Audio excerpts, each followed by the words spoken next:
Buenos días alumnos y alumnas, bienvenidas a su clase de Ciencia y Filosofía. En el video de hoy revisaremos la primera y la segunda meditación de Descartes. Empecemos. Descartes vivió entre 1596 y 1650 y desarrolló su pensamiento principalmente en el siglo XVII. Revisemos un poco el contexto propio de su época. En esta época, la autoridad de la Iglesia en cuestiones epistemológicas había perdido capacidad explicativa, de forma tal que la fe resultó insuficiente para dar cuenta de los primeros principios. Además, el giro copernicano puso de manifiesto la insuficiencia del silogismo amparado en un principio de autoridad que descansaba en Aristóteles. Por otro lado, Francis Bacon, motivado por la misma desconfianza que Descartes por el silogismo y el infundado principio de autoridad, sembraba ya la semilla del empirismo. Este considera que es necesario afinar el razonamiento inductivo para que, a partir del método empírico, sistemático y riguroso, se construyan los enunciados universales con los que trabaja el conocimiento.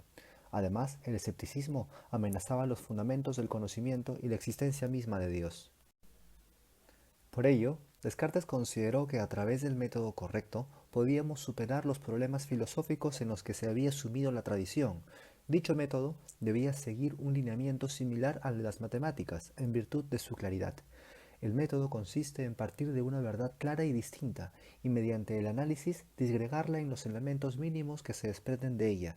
Luego, mediante la síntesis, debemos conducir nuestro pensamiento desde los elementos más simples hacia los más complejos. Finalmente, debemos repasar los pasos anteriores hasta tener la certeza de que no hay error. Es en este contexto en el que Descartes se dispone a escribir las meditaciones metafísicas. La primera de ellas parte de la duda metódica. Descartes considera que muchas de las ideas que consideramos ciertas lo son solo por la educación que recibimos o por los sentidos que nos engañan. Por ello, debemos dudar de toda creencia de la que no poseamos total certeza, incluso de las matemáticas. Para poder alcanzar una verdad clara y distinta, Descartes primero se dispone a destruir todo el edificio del conocimiento. Para ello, aplica la duda metódica, primero a los sentidos, a todo conocimiento empírico. Descartes aplica la duda metódica a todo conocimiento. Primero, el sensible. En ese sentido, considera que los sentidos nos engañan y es difícil distinguir la vigilia del sueño. Además, también aplica la duda metódica al razonamiento lógico y al matemático. Para ello, debe apelar a la existencia de un genio maligno. De esto es de lo que trata la primera meditación. Así, antes de identificar una verdad clara y distinta, se concentra en dudar de toda verdad para poder destruir cualquier verdad que él considere dudosa. En ese sentido, toda verdad que pueda ser dudable es, en ese sentido, falsa.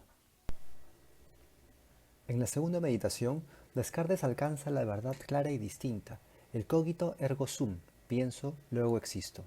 Parte de la necesidad de que, en caso el genio maligno lo engañe con relación a cualquier verdad, el Descartes tendría que pensar y por ello necesariamente tendría que existir.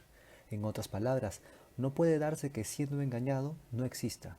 Esta es la primera verdad fundamental, clara y distinta, sobre la que Descartes reconstruye el edificio del conocimiento. Luego, continuando con su reflexión, se pregunta, ¿qué soy? De forma tal que identifica primero su cuerpo, la res extensa. Con res extensa se refiere a su cuerpo, a la dimensión física. Cito, por cuerpo entiendo todo lo que puede ser delimitado por alguna figura, estar situado en algún lugar y llenar un espacio de tal suerte que cualquier otro cuerpo quede excluido. Posteriormente, Descartes se pregunta acerca de los atributos del alma y cae en cuenta que la sensación no es uno de los atributos del alma ya que éste radica principalmente en el cuerpo. Sin embargo, identifica un atributo del alma, el pensar. Y cito, y aquí sí encuentro que el pensamiento es un atributo que me pertenece. Es el único que no puede separarse de mí. Yo soy, yo existo. Esto es cierto. Pero ¿cuánto tiempo? Pues todo el tiempo que dure mi pensar, pues podría hacerse incluso que si ceso de pensar, cesase al mismo tiempo de existir. Ahora no admito nada que no sea necesariamente verdadero. Ya no soy entonces, hablando con precisión, más que una cosa que piensa, es decir, un espíritu, un entendimiento o una razón, términos cuya significación anteriormente me era desconocida. Soy pues una cosa verdadera y verdaderamente existente. Mas, ¿qué cosa? Ya lo he dicho, una cosa que piensa.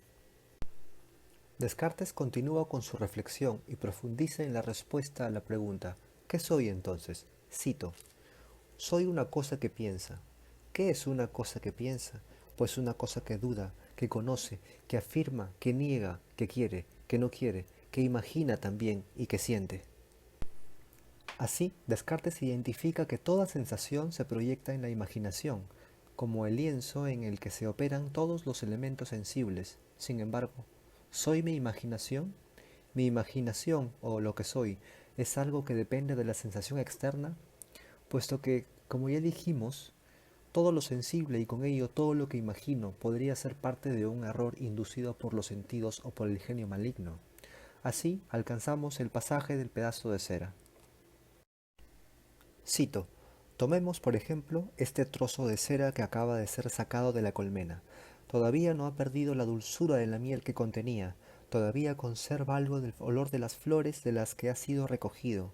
Su color, su figura, su tamaño son visibles. Es duro, es frío, lo tocamos, y si lo golpeamos producirá algún sonido. En fin, se encuentra en él todas las cosas que pueden hacer conocer distintamente al cuerpo. Con todo, Descartes reconoce que todo aquello que ha dicho del pedazo de cera son elementos sensibles que están en constante cambio. Así, lo que restaba de sabor se exhala, el olor se desvanece, su olor cambia, su figura se pierde, su tamaño aumenta, se hace líquido, se calienta, apenas se puede tocar, y aunque lo golpeemos, ya no dará sonido alguno. Entonces, ¿qué es entonces lo que conocíamos en ese trozo de cera con tanta distinción? Ciertamente, no puede ser nada de lo que advertíamos por medio de los sentidos. La cera no puede ser todos sus cambios posibles, ya que todos estos cambios descansan en nuestra imaginación. Descartes concluye que la sensación y la percepción son distintas. La sensación se da en la imaginación, sin embargo, la percepción se da en el entendimiento. No conocemos con la imaginación, sino con el entendimiento. El entendimiento es, entonces, una operación del espíritu.